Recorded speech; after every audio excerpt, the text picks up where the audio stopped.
Welcome back to another How the Teams Missed the Playoffs, aka 2020 review. Today we are doing the Los Angeles Kings. We're moving swiftly along in this series. We're on to the fourth out of 7 teams that have missed the playoffs. It's Los Angeles. So, Los Angeles was bad until towards the end of the regular season. The short regular season. They played 70 games, had 29 wins, 35 losses, 9 overtimes for 67 points.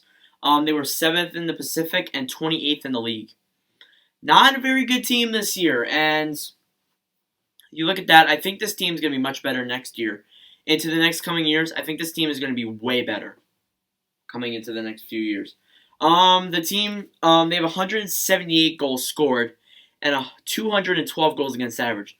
And we will get into that in a little bit when we talk about the draft prospects.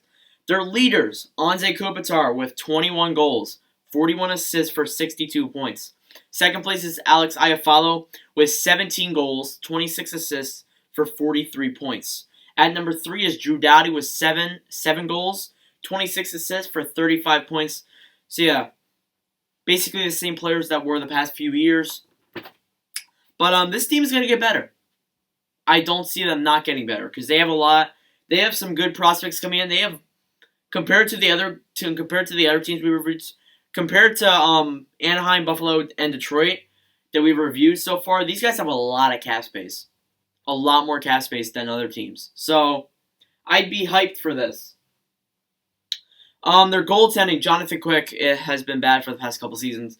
16 wins, 22 losses for 4 overtimes. I mean, it was better than I think he was last season, but he's still not being consistent and good. After that, then you have Cal Petersen, who is one of the players that actually you should be excited for, because I think that Calvin Peterson is probably going to become one of my favorite goaltenders in the entire league going into the next few years, because A, he has an awesome name, and B, he started playing really well in the ending stretch before the end of the season when the Kings were winning games. I mean, all Kings fans were like, shut up, we want to win the draft lottery. I mean, you basically did, so it's kind of funny. So yeah, Cal Peterson with a 5-3-0 record, so he didn't lose any overtime games. He only lost 3 games, and he won more games than Quick, and yeah. There were exciting players. I have Cal Peterson as the other one, of course, and then I have Alex Turcotte, who the Kings selected 4th overall in the 2019 draft. As I said, they have $6,991,000 and 327 cap space, so they actually also do not have anyone expiring this season in their RFA and stuff, but still be ready. Will they be better next year? That is the really real question. Personally, I think that this team, like, I'm going to say this with the same thing with Ottawa, because Ottawa and Los Angeles are very similar. I mean, Ottawa is a terrible owner, but, you know. Or, I don't know if he's I think he's the president, actually, so I'm not sure. Anyways, I do not think they'll be better next year. I think they'll either be worse or the same.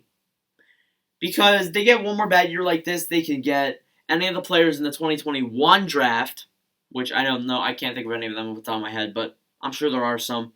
Let me know for the 2021 prospects in the comments below. But anyways, I don't think they'll be better next year. I think they'll get a better draft pick, but with Alex Turcotte coming in next year, I think they'll be a smudge better, but I think they'll stay the same, to be honest. And with Cal Peterson playing his next full season as probably a backup, yeah. And then he came into the backup role when Jack Campbell was traded to Toronto. That really helped Toronto. Campbell's played awesome for Toronto in the amount of time that he has. So I would be pretty hyped for these Kings in a couple of years. Their draft position this year, they can get Quinn Byfield, Tim Stutzel, Lucas Raymond, Jamie Drysdale, Marco Rossi, Cole Perfetti, and Yaroslav Askarov, and there's Jake Sanderson and all those other guys. So, with all those players in mind, all of them can help out the Kings. The Kings can pick every single person except for Lafreniere. I don't see them not picking Lafreniere. So, The team that's to be determined will pick Lafreniere without a doubt, and then I'm probably gonna flip a table depending on who it is. I will probably talk about this at some point. Be like, who gets Alexis Lafreniere? But like, and like the top the rankings of who I want to get Lafreniere. But like, it's just no. I don't want anybody to really get Lafreniere, to be honest. There's some teams that I want to get Lafreniere that can lose the play around. Like, for example, Arizona. Arizona could really use Lafreniere.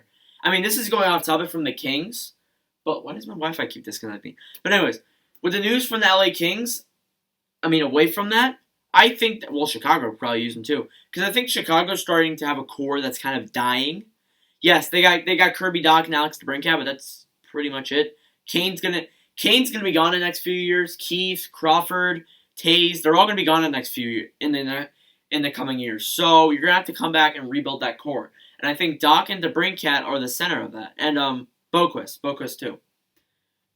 So yeah, I think that Chicago and Arizona that would need them, but teams that wouldn't need them, Pittsburgh, and I could probably list like 4 or 5. Pittsburgh and Edmonton are the probably top 2 people that I wouldn't want them to get, because Edmonton screws up because Edmonton, out of like 2 or 3 players, screwed up every single pick that they picked, every single first overall pick they picked, and Pittsburgh is just, they've had Lemieux, and then they got Crosby like a few years. They got Crosby like a decade after they won a few years after they won their second, after Lemieux left. So, Lemieux was with them. Well, yeah, you know what I mean. So yeah, that is it for the Los Angeles Kings. How they missed the playoffs preview. If you enjoyed, do me sure to leave a like, hit that subscribe button. I'm trying to get to 300 by the end of the year. Thank you guys for watching. Thank you guys for the constant support. And I'll see you guys in the next video.